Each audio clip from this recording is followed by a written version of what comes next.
सवाल नाम आता है प्रेगनेंसी में प्यारे दोस्तों, फोरसेप्स डिलीवरी। नाम क्या देखने को मिलता है? Forceps delivery. क्या होती है फोरसेप डिलीवरी या कब काम में लेते हैं? फोरसेप डिलीवरी कहीं ना कहीं मदद करने वाली डिलीवरी है। जी हां, मुझे इस टॉपिक में खोने दीजिएगा, गारंटी देता हूं अगले एग्जाम का एक सवाल दे दूंगा और इतना अच्छे से पढ़ा दूंगा कि जिंदगी में नहीं भूलोगे। चलो ध्यान रखिएगा, अगर अपन बात करते हैं फोरसेप डिलीवरी का मतलब मदद करने वाली, और मदद को क्या बोला जाता है? एड बोला जाता है। ध्यान रखिएगा, मदद का मतलब क्या है? एड। तो अगर आपसे एग्जामिनर पूछे aid delivery, not a aids delivery, aid का मतलब कोई ना कोई उपकरण काम में लेकर के डिलीवरी करवाना, जिसके दो टाइप है, एक है फोरसेप, एक है वेंटोज। एक है फोरसेप, एक है वेंटोज। अब ये फोरसेप क्या कर रहा है कि मां के जो मैटरनल टिश्यू है वो जो दबाव लगा रहे उनको दूर करना। बच्चे की खोपड़ी के ऊपर लगाते हैं लेकिन दबाव खोपड़ी पे नहीं लगता है। समझ पा रहे हो? मान लीजिएगा कि ये मेरे हाथ है, ये कोई मैटरनल पेरिनियल एरिया निकल के आ रहा है। क्लियर है? ध्यान रखिएगा, अब इसमें से ये टूटू निकलना है, इसमें से ये टूटू निकलना है, तो मैं टूटू के ऊपर इसको दिखा रहा हूं आपको। ये भी दिखाया, ये भी दिखाया। इसका मतलब ये नहीं कि मैं टूटू के दिमाग के ऊपर जोर लगा रहा हूं वरना खोपड़ी फोड़ दूंगा।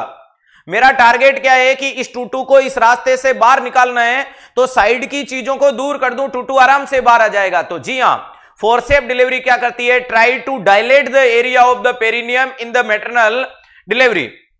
बच्चे की डिलीवरी के दौरान, फिटल डिलीवरी में मैटरनल टिश्यू को दूर दूर करना क्या कहलाता है? Forceps delivery.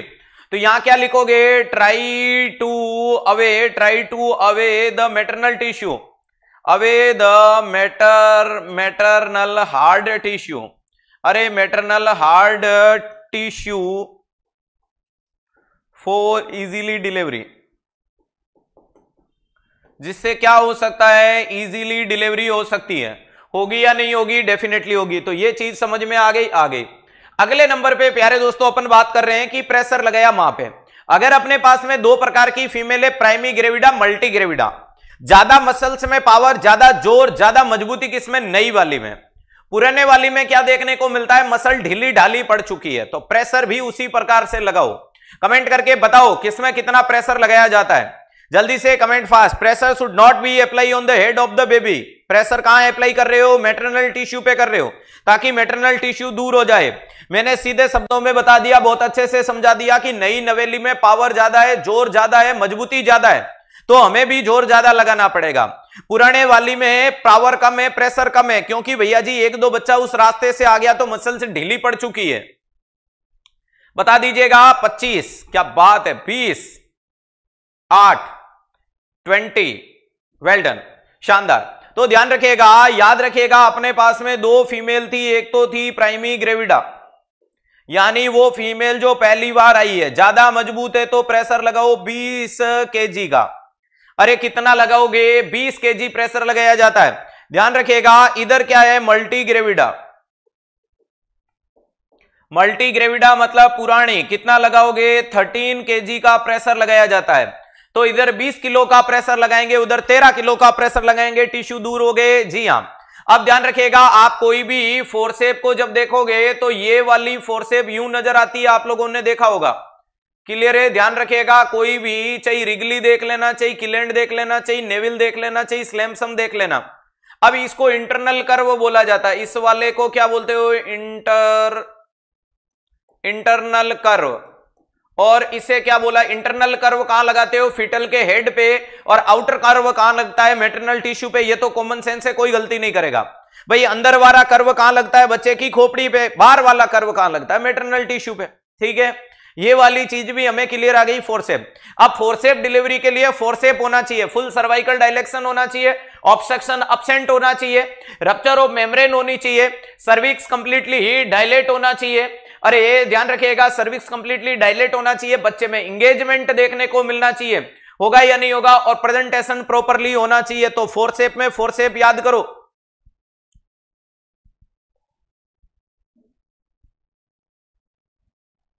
चलो ध्यान रखिएगा, फोरसेप में फोरसेप को याद करो। करोगे या नहीं करोगे? ये लो फोरसेप्स। अब फोरसेप में फोरसेप को याद करके आराम से लिख लो। यहां क्या लिखोगे? Full cervix dilatation. ठीक है, ऑब्स्ट्रक्शन absent। नेक्स्ट क्या लिखोगे, rupture of membrane, CPD absent, engagement, और यहां क्या बोलोगे, प्रेजेंटेशन नॉर्मल या प्रेजेंटेशन सिफेलिक। ध्यान रखिएगा, फोरसेप को याद करने के लिए फोरसेप से याद कर सकते हो। अगर प्यारे दोस्तों फुल सर्वाइकल डायलेशन या कंप्लीट सर्वाइकल डायलेशन नहीं है, फोरसेप नहीं लगानी है भाई, रास्ता खुला ही नहीं है, तुम कोशिश क्यों कर रहे हो। ऑब्स्ट्रक्शन absent, कोई भी प्रकार का ऑब्स्ट्रक्शन नहीं होना चाहिए। ऐसे नहीं कि पेल्विक छोटा है, मुंडी मोटी है, रास्ता ब्लॉक है, कैंसर है, ट्यूमर है, तुम भीड़ भी घुस गए, नहीं। Rupture of membrane, membrane rupture होना जरूरी है। बोले तो कौन सी मेम्ब्रेन, एमनियोटिक मेम्ब्रेन। अगर रप्चर नहीं है तो किसी भी कीमत पे मत जाओ। सीपीडी absent, सिफेलो पेल्विक डिस्प्रपोर्शन नहीं होना चाहिए। ऐसा नहीं कि पेल्विक छोटा मुंडी मोटी फिर भी कोशिश करे हो, गलत है। इंगेजमेंट, बच्चे का एटलीस्ट स्टिल स्पाइन पे अटकना जरूरी है, वरना कोई मतलब नहीं है। और प्रेजेंटेशन सिर्फ सिपेलिक होना चाहिए, तब तो मामला सेट है, वरना मामला गड़बड़ है। तो फोरसेप में फोरसेप को याद कर लोगे, जी हाँ। इसके अलावा वाली, अब आपसे पूछा जाएगा कि फोरसेप डिलीवरी लगाने का इंडिकेशन बताओ, कमेंट करके बता दो, दिल गार्डन गार्डन हो जाना चाहिए। जितने भी बच्चे कमेंट बॉक्स में बैठे हैं अपनी ईमानदारी के साथ, अगर सेशन पसंद आता है और अभी तक लाइक और शेयर नहीं किया तो जल्दी से कर दीजिएगा, क्योंकि वो कहते हैं ना कि उड़ान वालों उड़ान पर वक्त भारी है, अब की बार परों की नहीं हौसलों की बारी है, और दुआ करो सलामत रहे मेरी हिम्मत, ये एक चिराग कई आंधियों पे भारी है। तो जल्दी से कमेंट करने की कोशिश कीजिएगा कि most common indication of forceps delivery. Yusuf के लिए जोरदार तालियां बजा दीजिएगा, well done. Maternal distress, Manoj के लिए भी बजा दो, मैटरनल एग्जॉस्ट, विशाल के लिए भी बजा दो। तीनों बच्चों ने बहुत प्यारा जवाब दिया कि अगर आपसे इनका इंडिकेशन पूछा जाए, अगर फोरसेप डिलीवरी का इंडिकेशन की मुख्य कारण क्या है, तो मां थक गई है। अरे क्या हो गया, मां थक चुकी है, मैटरनल डिस्ट्रेस। और मां थक गई तो अब ज्यादा प्रेशर लगाओगे तो क्या पता कोई दिल का दौरा भी ना पड़ जाए। क्लियर है, ध्यान रखिएगा। वैसे में मदद करनी पड़ती है, करेंगे या नहीं करेंगे, करेंगे। अब आपके सामने ये तो आ गया, अगला मैं 2 मिनट का समय लेता हूं और मुख्य उद्देश्य पे पहुंचता हूं। अब जैसे कि मान लीजिएगा किसी भी फीमेल का ये नॉर्मल पेल्विक मैंने कई दफा डीप में पढ़ा रखा है, फिर से मौका मिलेगा पढ़ा दूंगा। इस पेल्विक में ये होता है स्टियल स्पाइन, जिसको अपन फीटल स्टेशन के नाम से जानते हैं। अरे इस एरिया को अपन ने क्या नाम दे दिया सर, इसको स्टियल स्पाइन नाम दे दिया। इस एरिया को अपन किसके नाम से जानते हैं, फीटल स्टेशन के नाम से जानते हैं। क्या बोलोगे, फीटल स्टेशन के नाम से जानेंगे, ठीक है। इसी को स्टेशन 0 के नाम से भी बोल सकते हो, इसको स्टेशन 0 भी। तो स्टेशन 0 है, स्टियल अरे स्टियल स्पाइन है, स्टेशन 0 है, या फीटल स्टेशन बोला जाता है, यानी जहां टुट्टू आकर के मां के पेल्विक में अटक जाएगा। अब ऊपर से बच्चे का नीचे खिसकना लाइटनिंग कहलाता है, इस पे अटक जाना एंगेजमेंट कहलाता है। और after the ischial spine forward movement of baby is called descent. तीनों शब्दों में फर्क है, तीनों शब्दों में फर्क है, गलती से गलती मत करना। यहां से बच्चा नीचे आ रहा है, वो क्या कहलाएगी, लाइटनिंग कहलाता है। ध्यान रखिएगा, ये बच्चा आया लाइटनिंग, यहां बच्चा आकर के अटकता उसे कहते हैं इंगेजमेंट। और उसके बाद बच्चा नीचे की तरफ जाता है, वो वाला कहलाता है डिसेंट। वो वाली कंडीशन क्या कहलाता है, डिसेंट। लैंग्वेज को पकड़ो तभी मजा आता है, वरना ओबीजी भाभी जी के शब्द गलत होने की प्रोबेबिलिटी आ जाती है। बच्चा देखो छोटा था, शुरुआत में प्रेगनेंसी हुई तो यूट्रस में था, यूट्रस से फिर एब्डोमिनल कैविटी तक पहुंचा, यूट्रस एनलार्ज होते होते लगभग 32 वीक में कहां पहुंच जाता है। अरे ध्यान रखिएगा, 32 से 40 वीक ऊपर, और 36 वीक में कहां पहुंच गया, चिफ स्टर्नम तक, यहां तक पहुंचा। अब 36 वीक के बाद में 36 से 38 वीक में बच्चा नीचे खिसकता है। बच्चे का नीचे खिसकना मैटरनल रिलैक्सेशन या वेलकम साइन कहलाता है, दैट इज कॉल्ड लाइटनिंग। क्या कहलाता है, लाइटनिंग। मां को रिलैक्स हो रहा है क्योंकि टूटू नीचे जा रहा है, नीचे क्यों जा रहा है, इस द्वार से वापस बाहर आना है। तो ध्यान रखिएगा, बच्चे का नीचे खिसकना, मां का रिलैक्स होना, मां को शांति प्रिय तरीके से सांस आना, लाइटनिंग कहलाता है। कब तक, यानी मैं डेफिनेशन बोल रहा हूं, forward movement of baby till ischial spine, till fetal station, till station 0, that is called lightening. चलो, fixation of baby at the level of ischial spine, fetal station and station 0, that is called engagement. बच्चे का आकर के अटक जाना, बच्चे का आकर के अटक जाना इंगेजमेंट, और उसके बाद लगातार नीचे की तरफ चलना डिसेंट कहलाता है। उसके बाद लगातार डिसेंट क्या है? यूनिवर्सल कार्डिनल मूवमेंट है। जहां पे डिसेंट रुक गया लेबर वहीं रुक जाएगा। सर इससे नीचे भी कितना जाना? बहुत जाना है। बच्चा नीचे की तरफ खिसकेगा, डिसेंट कहलाएगा।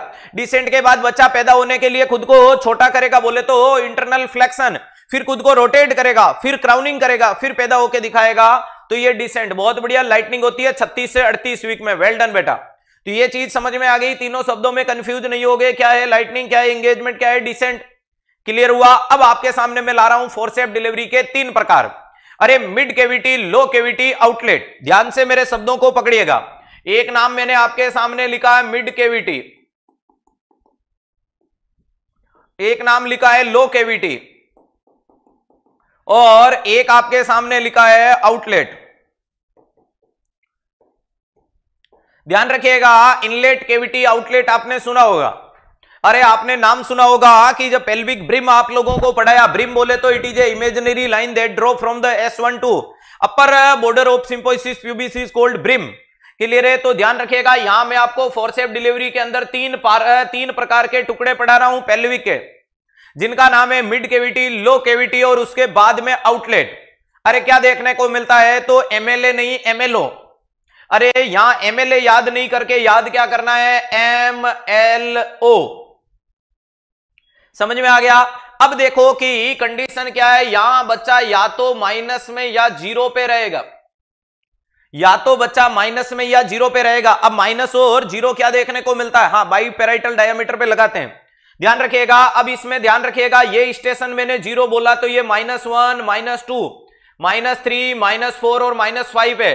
इसके नीचे +1, +2, +3 और +4 और +5 होता है। प्यारे दोस्तों, +5 का मतलब आ ही गया। क्लियर है? माइनस, ये सारे डिस्टेंस क्या है? तो 1 सेंटीमीटर है। अगर एग्जामिनर कभी बोल दे कि बच्चा 0 लेवल पे है तो इंगेजमेंट हो गया। अगर एग्जामिनर आपसे बोले, भारती बोल रही इंग्लिश में, ओके चलो, 0 लेवल को क्या बोलोगे? एंगेजमेंट बोलोगे। अगर एग्जामिनर बोले कि fetal at the level of -1 तो डेफिनेशन क्या होगी कि baby are 1 centimetre above the level of ischial spine.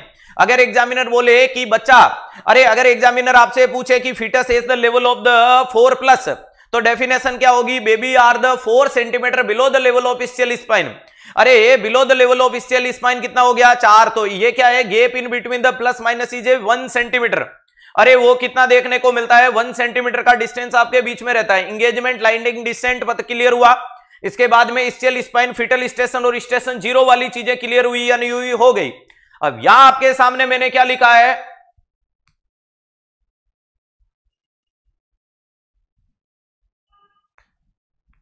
बहुत बढ़िया, ध्यान रखिएगा, यहां मैंने मिड कैविटी, लो कैविटी और आउटलेट बोला, जिसे MLO बोला। अगर बच्चा माइनस या 0 पे रहे, यहां मैं बोल रहा हूं या तो 0 पे या प्लस पे रहे, ठीक है। और इसके बाद में अगर बच्चा +4 के बाद कहीं पे भी रहे, डेफिनेशन को बहुत अच्छे तरीके से देखना है। अब यहां 0 दोनों में सम्मिलित है। बच्चा 0 या 0 से ऊपर है तो मिड कैविटी कहलाएगा। अगर बच्चा 0 या प्लस में है, 0 और प्लस का मतलब टुवर्ड द डिलीवरी है, और यहां बच्चा +4 में है, तो आपके सामने 3 बच्चे बना रहा हूं। फिर से डायग्राम, एक और नया डायग्राम ड्रॉ कर देता हूं। प्यारे दोस्तों ध्यान से देखिएगा, क्योंकि यहां मेरा टारगेट है आप लोगों को समझाना। अब ध्यान रखिएगा, यहां मैं 3 कंडीशन बना रहा हूं। ये 0,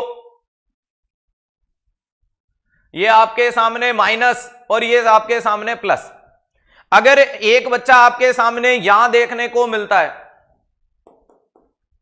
एक बच्चा आपके सामने यहां देखने को मिलता है, और एक बच्चा आपके सामने यहां देखने को मिलता है, मेरी बात को ढंग से देखिएगा। अगर मैं आपसे पूछूं कि सबसे ऊपर टूटू कौन सा है? M वाला, उसके बाद क्या है? L, और उसके बाद क्या है? O। क्या मैं सही हूं? MLO, जी हां। अब जो सबसे ऊपर बैठा है उसको पैदा करने के लिए घुमा के लाना पड़ेगा। अरे जो सबसे ऊपर बैठा है उसको घुमा के लाना पड़ेगा या नहीं लाना पड़ेगा? इधर से इधर खींचो, इधर। यानी जो बच्चा, the baby should be present at level of the mid cavity, indication is a minus और इक्वल टू 0। उस बच्चे को आपको क्या करना पड़ेगा? That important indication is a rotating forcep. अरे उस बच्चे के लिए हमें कौन सी फोर्सेप काम में लेनी है? Rotating forcep. इसके लिए कौन सी फोर्सेप काम में लेनी है? Forceps rotating. रोटेटिंग का मतलब उसे रोटेट करना पड़ेगा, ठीक है। वहीं पे भैया जी लो कैविटी। लो कैविटी का मतलब वो बच्चा जो यहां बैठा है, दूरी तो अब भी ज्यादा है, इसकी दूरी बिल्कुल कम, इसकी दूरी काफी, तो इसके लिए मुझे लंबी फोर्सेप चाहिए। घुमाने की आवश्यकता है क्या? नहीं। क्यों? क्योंकि इंगेजमेंट हो गया, और जिसका इंगेजमेंट हो गया वो कहीं नहीं जाता। इंगेजमेंट वाले कभी घूमते हैं क्या? नहीं घूमते हैं। वही घूमते रहते हैं जिनकी इंगेजमेंट नहीं हुई। इसकी इंगेजमेंट हो गई, ये कहीं नहीं घूमेगा, बस इसकी दूरी, हाँ, मिलन की है जल्दी और ट्रेन की धीमी है रफ्तार। क्लियर है? तो ध्यान रखिएगा, ये ट्रेन की या प्लेन की धीमी रफ्तार है और मिलन की जल्दी है, तो लंबी दूरी है। लंबी दूरी के लिए दूसरे नंबर पे नाम क्या निकलेगा? लो कैविटी के लिए कौन सी फोर्सेप लगाओगे? Long forcep. लॉन्ग फोर्सेप्स लगाओगे। और लास्ट वाला बोल रहा है आउटलेट का, बस मैं तो आया। अरे ध्यान रखिएगा, आउटलेट वाला लास्ट वाला बोल रहा है, मेरे तो क्या बोल रहे हो? मैं तो आया। अरे द्वार पे आ चुका हूं, तोरण पे आ चुका हूं, इंतजार कर रहा हूं सामने वाली सखियों का कि आ जाए और जल्दी से विवाह को सम्मिलित करके दिखाए। ध्यान रखिएगा, ये ऊपर वाला घूम रहा था, मोहल्ले में पकड़ के घुमा के ले आए। M4 मिड कैविटी, M4 मोहल्ला, मोहल्ले में लाए, घुमा के लाए, बोले तो रोटेटिंग कहलाया। क्या कहलाया? रोटेटिंग कहलाया। दूसरे नंबर पे जिसकी इंगेजमेंट हो गई वो सीधा ढाला था, दूरी बस दूरी थी, दूरी को कम करके दिखाएंगे। लो कैविटी को लॉन्ग फोर्सेप से जोड़ के दिखाएंगे। और लास्ट में भैया जी ये एकदम ओ बन गया, जीरो बन गया, जिंदगी में कोई गड़बड़ नहीं कहलाई। लो कैविटी में मौजूद है, ये बोला मुझे तो बस आप प्राण प्यारे हो, आवाज दो, मैं तुरंत प्रभाव से आया। तो जो बेचारा सबसे लास्ट में लो कैविटी वाला है, ये तो कहता है मुझे ज्यादा धमकी देने की जरूरत नहीं, मैं तो शॉर्ट डिस्टेंस में हूं, जब बुलाओगे मैं चला आऊंगा। टाइम पास करना होता तो मैं शब्दों की माया जाल कब के खोल देता। ध्यान रखिएगा, मिड कैविटी, लो कैविटी, आउटलेट को याद करने का तरीका एमएलओ। एमएलओ को क्या है? माइनस में, जीरो में, प्लस में, चिंता नहीं करे, बीच में जीरो, ऊपर माइनस, नीचे प्लस। हाँ, नीचे फूलों की दुकान, ऊपर गोरी का मकान, या नीचे गोरी की दुकान, ऊपर शरबत का महल, तो चिंता नहीं करें। अब आपको पता होगा कि जो इस व्यक्ति को घुमा के लाया जाता है, जिसको मोहल्ले में घुमाया जाता है, जो गांव गली चौराहे चबूतरे में घूमता है, जो सबसे ऊपर बैठता है, वो किंग कहलाता है। याद है या नहीं है? आप लोगों ने पुराने मूवी देखी होगी, अच्छी खासी मूवी, आपको पता है राजा महाराजाओं के किरदार पे टीवी में आती रहती है। कुछ सीरियल देखे होंगे कि जब आपने, हाँ, दीवाने खास, दीवाने आम, ऐसे कुछ आपने जगह देखी होगी।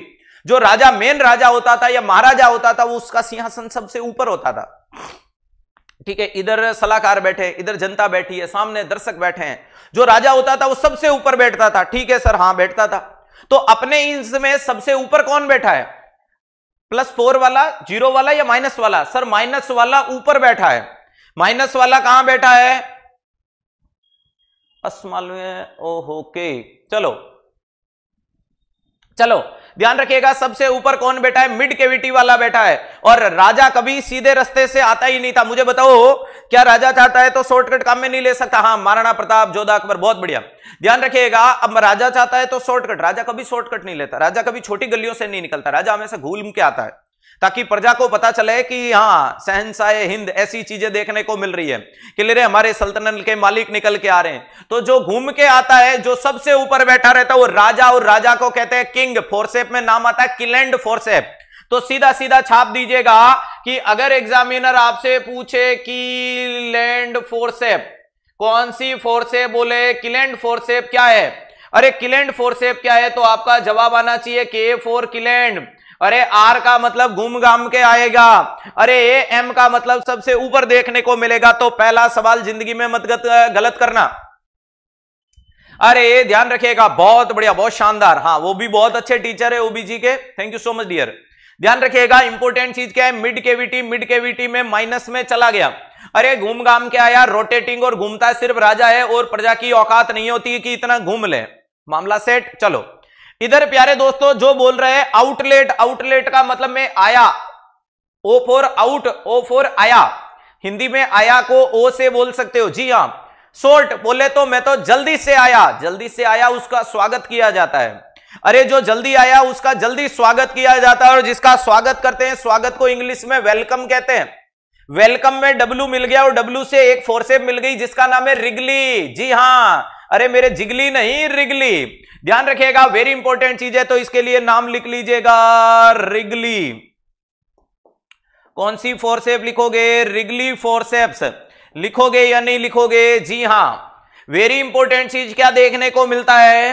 अरे इंपॉर्टेंट चीज है कि जो ऊपर जो घूम घाम के आना था तो किंग कहलाया, जो हाथों हाथ आ गया उसका स्वागत करके दिखाया। शॉर्ट का मतलब बस आया, हां, साथ साथ आया, जल्दी जल्दी आया, थोड़े समय में आया, वेलकम करके दिखाया, रिगली कहलाया। अब आपको पता है कि लो केविटी में बंदा जीरो पे है, जीरो पे इंगेजमेंट होती है। अरे जो लो केविटी में है वो जीरो पे है और जीरो पे इंगेजमेंट होती है, और इंगेजमेंट में बंदा पटियाले पैक लगा के नशे में चले जाता है। अरे मुझे बताओ तुम्हें, हाँ वो कहते हैं ना आज मेरे यार की शादी है, यार की शादी नहीं, यार की सगाई में भी बेवड़ों की तरह पियोगे, और पियोगे तो नशे में चले जाओगे। होगे या नहीं होगा? जी हां। तो ध्यान रखिएगा, राजा है, राजा एंगेजमेंट में गया तो नशे में पहुंच गया और लास्ट में जाते जाते राजा का स्वागत कर दिखाया। अरे नशे का मतलब यहां क्या देखने को मिलता है? नेविल फोर्सेप, और इसे क्या बोलते हो? स्लैम सम।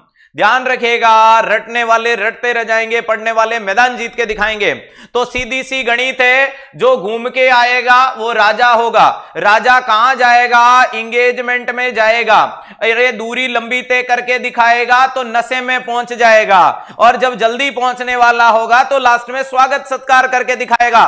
बोलो आज के आनंद की जय। पड़े हो किसके चक्कर में? कोई नहीं है 360 के टक्कर में। अब भी तुम्हें याद नहीं हो सकती तो मैं तुम्हारा क्या करूं?